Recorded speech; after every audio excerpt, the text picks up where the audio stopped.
Kuna siku tulikuwa tunazungumza na mmoja, sasa tunazungumza na wawili, ijapokuwa ukamilifu wa hii itakuwa wiki ijayo. Tunazungumza na mwanangu huyu na binti yangu huyu, na hapa nina mawili tu. Kweli mmesikia mengi sana kutoka kwa baba na mama mzazi, mmesikia pia kutoka kwa mchungaji wenu leo asubuhi, lakini nina mawili, moja la kuwaambia kama neno la kuondoka nalo kwenye mkutano huu, lakini la pili kuwabariki. Send off ni wakati wazazi wanamuaga binti, na sehemu ya kumuaga kwa kweli ni kumbariki. Nitakupa na maandiko, lakini ile la kwanza la kusema na wewe mwanetu na binti yetu, niseme na wewe kutoka kwenye kitabu cha Mithali sura ya 24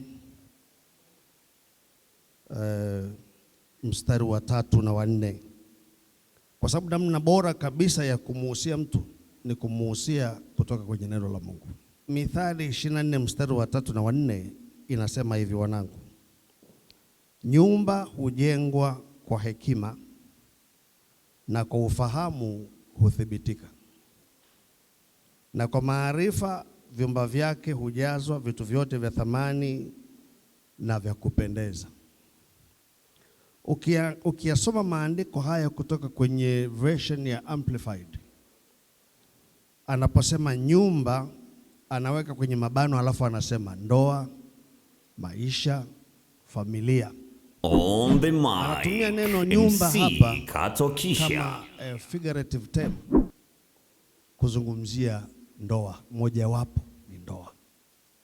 Lakini kwa nini anatumia nyumba kuwa mfano wa ndoa?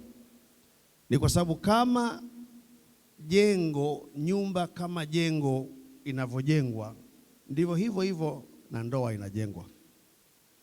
Majengo makini huwa yanaanza na michoro ya architect, alafu wanakuja na michoro ya structural drawings za engineer.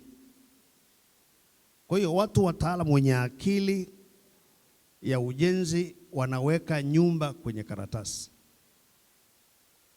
unasikia? Alafu wajenzi wanakuja kujenga kulingana na ile ramani.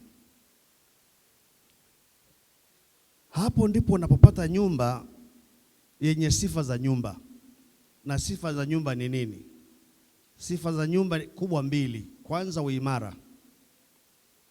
Mtu anapojenga nyumba inapimwa uimara wake kunapotokea misukosuko ya upepo na mafuriko na mambo kama haya. Na ndoa vile vile kuna muasisi wake, architect wa ndoa yupo. Si mnamjua? Ni Mungu ndiye aliasisi ndoa, ndio architect wa ndoa, ndiye ameweka michoro ya ndoa kwenye kitabu chake kinaitwa Biblia. Na ukitaka ndoa iwe vile ambavyo Mungu huyo architect wa ndoa alivyotaka, lazima ujenge kwa mujibu wa michoro. Na miongoni mwa michoro ya ndoa amesema vitu vya kuijenga vinaitwa hekima. Ngoja nikusomee tena. Nyumba hujengwa kwa hekima na kwa ufahamu huthibitika.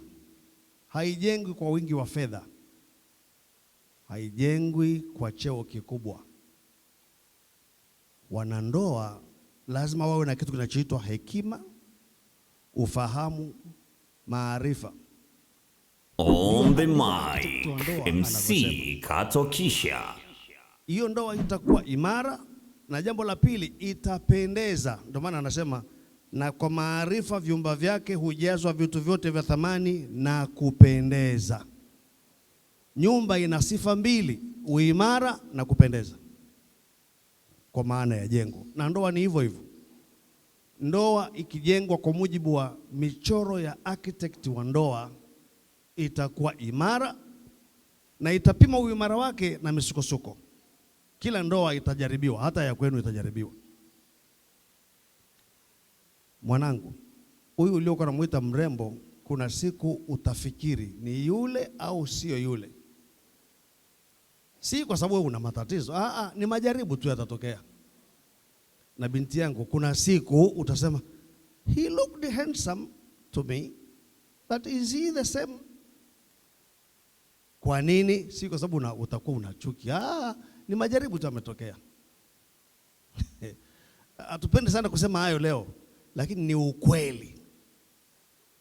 Ndoa itajaribiwa, hakuna isiyojaribiwa, kwa sababu penye wawili lazima kutokee. Wakati mwingine huyu anaona hivi na mwingine anaona, na sio dhambi, ni kawaida tu. Wataalamu wa conflict management wanatuambia popote kuliko zaidi ya mmoja, conflict ni inevitable. Lakini how do you handle conflict? Hekima, maarifa. Yule muasisi wa ndoa amesema mengi tusingeweza kusema hapa. Mafundisho ya ndoa yapo. Kwa hiyo waasa, ukitaka ndoa iliyo imara na inayopendeza, jengeni kwa mujibu wa muasisi wa ndoa. Huyu anatoka Mbeya, huyu anatoka Kilimanjaro, lakini mkitaka kujenga ndoa iliyo bora, msijenge ya Kinyakyusa wala ya Kichaga, jengeni ya kibiblia, mtafanikiwa. Unajua kwa nini? Kwa sababu Wanyakyusa na Wachaga sio waasisi wa ndoa. Mila na desturi zetu zingine nzuri, zingine zinabomoa. MC Katokisha. Shikamana na desturi iliyo kwenye Biblia, ndio muasisi wa ndoa. Ndio ile desturi ya kibiblia ndio itakayokufanya ukadumu. Nimalize hilo kwa kusema, kwa kurudia, unahitaji kujenga hekima, maarifa ya ndoa, na hiyo ni kitu unajifunza continuously. Mimi na mama yenu, mke wangu, mwezi wa 9 mwaka huu tarehe 13 tulitimiza miaka 38 ya ndoa. Lakini naweza nikakwambia ile ndoa, Mungu na sisi, maana ndoa ina watu watatu. Watu wanasema ni wawili, lakini ni watatu. Kuna wajua sioonekana, Mungu kama mkitaka awepo, alafu kichwa cha mkewe na mke. Na huyo wajua amemwambia mume awe namna gani kwa mkewe, na mke awe namna gani kwa mumewe, na wawili wawe namna gani kwa watoto, na watoto wawe vipi kwa wazazi. Mungu amesema kila kitu. Ukilifuata neno la Mungu utafanikiwa. Niondoke hapo nije kwenye swala la mwisho la kuwabariki. Moja ya vitu ambavyo vimesahaulika sana kwenye mafundisho ya kanisa ni fundisho la kubariki. Usikii sana ikisemwa, lakini Biblia inatufundisha baraka ni kitu kilianza tangu wawili wa ndoa, Adamu na Hawa walipokuwepo. Alipokwisha kuumba alifanya nini? Aliwaambia zaeni, aliwabariki, akasema zaeni mkaongezeke. Aliwabariki. Bwana Yesu alipokuwa hapa duniani, alipowatuma wawili kusema neno la Mungu kwa watu, aliwaambia mkifika kwenye ile nyumba, semeni kwanza amani iwemo nyumbani humu. Kwa maneno mengine, ibarikini.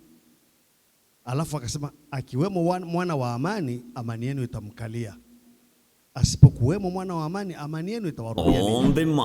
Lakini nakumbuka kitu cha mwisho Yesu alifanya wanafunzi wake. Alipokwisha kusema nao, maandiko yanasema aliinua mikono yake akafanya nini? Akawabariki. Na sasa tunao mfano mzuri sana kwa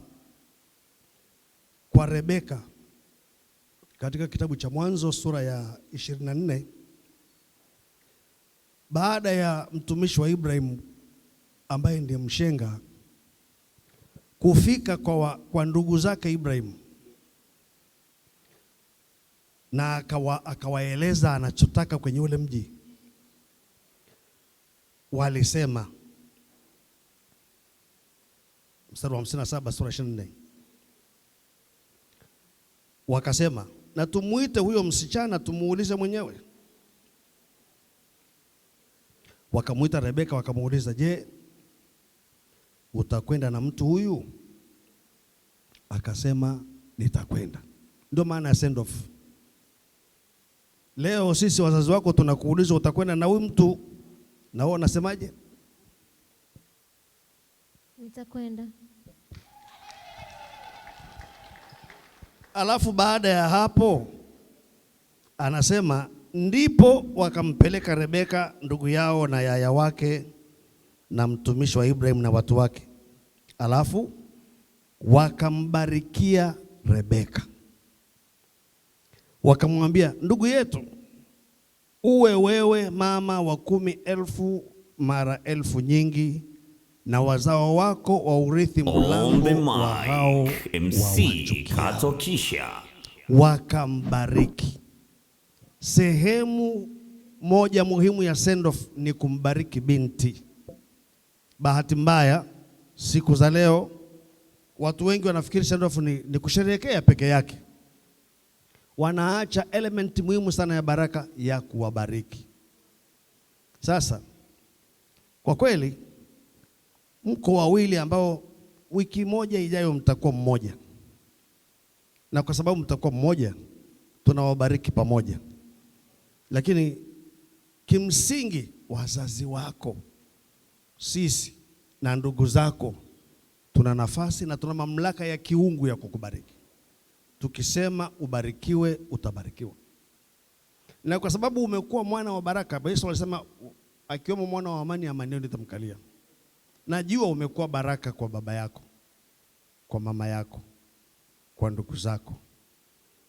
Hata aliniambia kitu ambacho sitakuambia leo, ulitaka kufanya ukaona ngoja nimuulize kwanza baba nipate baraka zake. Hiyo inakupa kuwa mahali ambapo tunapokubariki leo. MC Kato Kisha baby.